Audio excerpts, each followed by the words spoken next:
सूरजपुर नाम के एक छोटे से गांव में विजय नाम का एक 18 वर्षीय युवक रहता था। विजय अनाथ था। उसकी माँ उसे जन्म देते समय ही दुनिया से चली गई थी और उसके पिता रामलाल ही उसे पालने का एकमात्र सहारा थे। विजय जब महज 8 साल का था तब उसके पिता किसी जरूरी काम से घने जंगल में गए और फिर कभी वापस नहीं लौटे। उसके बाद विजय पूरी तरह अकेला पड़ गया। वह गांव की एक पुरानी जर्जर झोपड़ी में रहता था, जहां दीवारें फटी हुई थीं और छत से बारिश का पानी टपकता रहता था। उसके घर के ठीक बगल में गांव के प्रधान हरि सिंह और उनकी पत्नी लक्ष्मी रहते थे। हरि सिंह गांव के सम्मानित नेता थे जो हमेशा दूसरों की मदद के लिए तत्पर रहते थे। उनकी खुद की कोई संतान नहीं थी, इसलिए विजय के माता पिता के जाने के बाद उन्होंने ही उसे अपने बच्चे की तरह पाला पोसा। लक्ष्मी अक्सर विजय के लिए खाना बनाकर ले जाती थी और हरि सिंह उसे गांव के कामों में शामिल करके उसका मन लगाते थे। एक दोपहर लक्ष्मी विजय की झोपड़ी में आईं और एक थाली में रोटी, सब्जी और दाल रखते हुए बोली, लो विजय बेटा, ये खाना खा लो। आज मैंने तुम्हारी पसंद की भिंडी की सब्जी बनाई है, अगर कम पड़े तो घर आकर और ले लेना। विजय ने थाली ली और उदास होकर कहा, अरे आंटी, मैं कब तक आप लोगों पर बोझ बनकर रहूंगा? अब तो मुझे शर्म आने लगी है। मैं बड़ा हो गया हूँ, खुद कुछ करना चाहिए। लक्ष्मी ने प्यार से उसके सिर पर हाथ फेरा और बोली, बेटा, यह कैसी बातें कर रहे हो? तुम हमारे अपने हो। अगर हमारी कोई औलाद नहीं है तो क्या तुम बोझ हो? कभी ऐसी बात मत करना। अब चुपचाप खाना खाओ और आराम करो। ये कहकर लक्ष्मी वहाँ से चली गई। विजय ने खाना खाया, लेकिन उसके मन में अपने भविष्य की चिंता घुमड़ रही थी। खाने के बाद वह झोपड़ी से बाहर निकला तो सामने हरि सिंह दिखाई दिए, जो गांव की एक बैठक से लौट रहे थे। हरि सिंह ने विजय को देखा और मुस्कुराते हुए कहा, विजय बेटा, खाना खा लिया ना? लक्ष्मी बता रही थी कि आज तुम्हारी पसंद का बनाया है। जी अंकल, अभी आंटी देकर गई थी, मैंने खा लिया, विजय ने जवाब दिया। हरि सिंह ने गंभीर होकर कहा, अच्छा है, अब तुम बड़े हो गए हो बेटे, अपना ख्याल खुद रखना सीखो। गांव में कई काम हैं, तुम उनमें हाथ बंटा सकते हो। जी अंकल, 8 साल की उम्र से आप दोनों ने मेरा इतना ख्याल रखा है, लेकिन अब मुझे लगता है कि मैं कुछ काम करके दिखाऊं। शर्म आती है हर वक्त आप पर निर्भर रहने में। हरि सिंह ने कंधे पर हाथ रखा और बोले, शर्म की क्या बात है, हमने तुम्हें अपना ही समझा है। लेकिन अगर तुम्हारा मन है तो सुनो, गांव के पास वाला जंगल अब पहले जैसा खतरनाक नहीं रहा। वहाँ से लकड़ियाँ ला सकते हो या फिर फल इकट्ठा करके बाजार में बेच सकते हो। शहद भी मिल सकता है अगर सावधानी से जाओ। विजय ने उत्साह से कहा, जी अंकल, मैं कल ही जाऊंगा। अब समय आ गया है कि मैं खुद के पैरों पर खड़ा हूँ और आप दोनों की सेवा करूँ। आपको कभी संतान की कमी महसूस नहीं होने दूंगा। अगले दिन सुबह विजय एक पुरानी कुल्हाड़ी लेकर जंगल की ओर निकल पड़ा। रास्ते में वह गांव के कुछ बच्चों से मिला जो खेल रहे थे।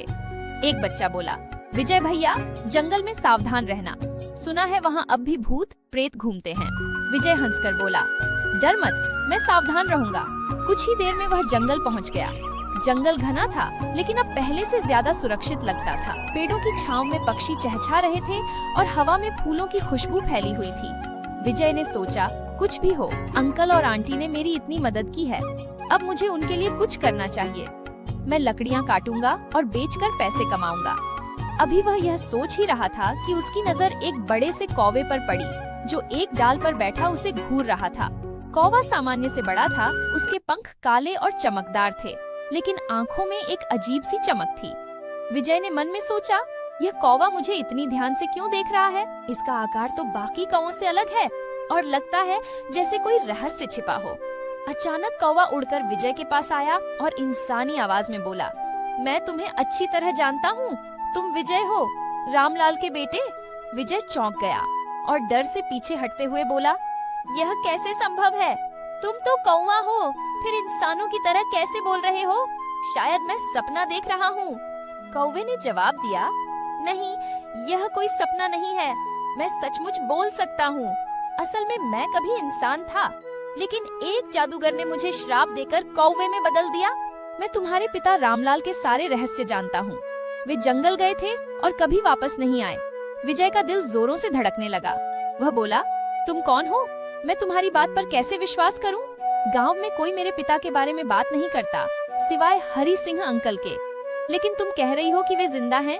कौवे ने कहा, हाँ, तुम्हारे पिता जिंदा हैं। मैं बता सकता हूँ वे कहाँ हैं।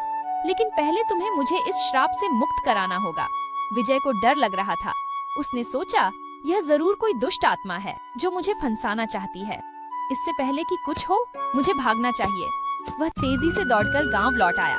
घर पहुंचकर वह हाँफते हुए बोला, ओह, यह जंगल अभी भी खतरनाक है। वहाँ जानवर इंसानों की तरह बोलते हैं। शायद वह कोई राक्षस था। मैं अब कभी नहीं जाऊंगा। तभी लक्ष्मी खाना लेकर आईं और विजय को घबराया देख बोली, बेटा क्या हुआ? चेहरा पीला पड़ गया है। सब ठीक तो है? विजय ने बहाना बनाया, कुछ नहीं आंटी, बस थक गया हूँ। सिर दर्द हो रहा है। लक्ष्मी ने ज्यादा नहीं पूछा, खाना देकर चली गयी। विजय ने खाना खाया और सो गया। अगली सुबह विजय का डर कम हो गया।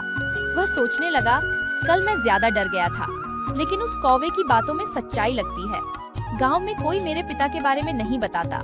हरी सिंह अंकल भी बात टाल देते हैं। मुझे वापस जाना चाहिए। वह फिर जंगल गया और उसी जगह पहुंचा। कौवा वहां था और बोला, मुझे पता था तुम आओगे। तुम अपने पिता की तरह बहादुर हो।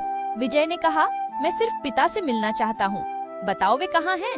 कौवे ने कहा, पहले मुझे श्राप से मुक्त करो, मैं तुम्हारी मदद करूंगा। तुम गरीबी से जूझ रहे हो, मैं तुम्हें धन का रास्ता दिखा सकता हूँ। विजय उदास होकर बोला, हाँ मैं गरीब हूँ। हरी सिंह अंकल और आंटी ने पाला है, लेकिन अब मैं खुद कमाना चाहता हूँ। कौवा विजय को एक छिपी गुफा में ले गया, जहाँ एक पुराना संदूक था। संदूक में सोने के सिक्के और गहने भरे थे। विजय हैरान हो गया, यह सब किसका है? कौवे ने कहा, तुम पहले अमीर बनो, फिर मैं बताऊंगा, लेकिन मेरे बारे में किसी को मत बताना, वरना पिता से मिलना मुश्किल हो जाएगा। विजय संदूक लेकर घर लौटा। हरी सिंह और लक्ष्मी ने देखा तो पूछा, ये कहाँ से? विजय ने झूठ बोला, जंगल में गुफा से मिला। हरी सिंह डर गए, शायद यह महाराज का है, हमें इसे लौटाना चाहिए वरना सजा मिलेगी। विजय मन ही मन सोचता रहा, लेकिन सहमत हो गया। वे महाराज के दरबार गए। महाराज ने लालच में कहा, हाँ यह मेरा है, तुम्हारी ईमानदारी के लिए इनाम। उन्हें कुछ पैसे देकर विदा किया। विजय ने अपनी हिस्सेदारी हरी सिंह को दे दी। अगले दिन विजय फिर जंगल गया। वहाँ एक बूढ़ा साधु मिला, नाम स्वामी। स्वामी ने पूछा, बेटा तुम कौन? स्वामी चुपचाप चला गया। कौवा आया और बोला, वह साधु धोखेबाज है। अब श्राप मुक्ति के लिए कल अमावस्या की रात गुफा में आकर एक कांच की शीशी तोड़ना, जिसमें जादू कैद है। विजय सहमत हो गया, लेकिन स्वामी ने हरी सिंह को सब बता दिया। वे डर गए कि कौवा असल में एक चुड़ैल है। यह सब अजीब लगता था, लेकिन अब उसे पूरा विश्वास हो गया था कि उसके लापता पिता का सच वही कौवा जानता है। विजय ने हरी सिंह से कहा कि 8 साल पहले उसके पिता रहस्यमय ढंग से गायब हो गए थे और अब वह सिर्फ उसी कौवे पर भरोसा करता है।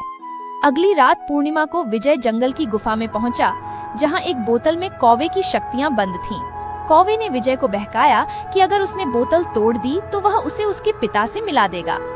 उधर हरी सिंह और स्वामी छुपकर सब देख रहे थे। उन्होंने विजय को रोकने की कोशिश की और सच्चा बताई कि कौवा असल में एक खतरनाक डायन है। विजय के पिता ने ही गांव को बचाने के लिए अपनी जान कुर्बान की थी, लेकिन विजय भ्रम में आ गया और बोतल तोड़ दी। डायन आजाद हो गई। अब एक ही रास्ता बचा था, कुर्बानी। स्वामी ने कहा, अब यह डायन हमें किसी भी हाल में जिंदा नहीं छोड़ेगी। विजय बोला, मुझे माफ कर दीजिए, मैं उसके बहकावे में आ गया था। क्या अब इसका कोई हल नहीं बचा? इसका बस एक ही हल है कि हमें तुरंत उस कुएं के पास जाना होगा। यह कहकर वे तीनों कुएं की ओर भागे और वह डायन भी उनके पीछे आ गई। वहां पहुंचकर स्वामी ने कहा, अगर तुम इस डायन से छुटकारा पाना चाहते हो तो तुम दोनों में से किसी एक को उसी कुएं में छलांग लगाकर अपनी कुर्बानी देनी होगी।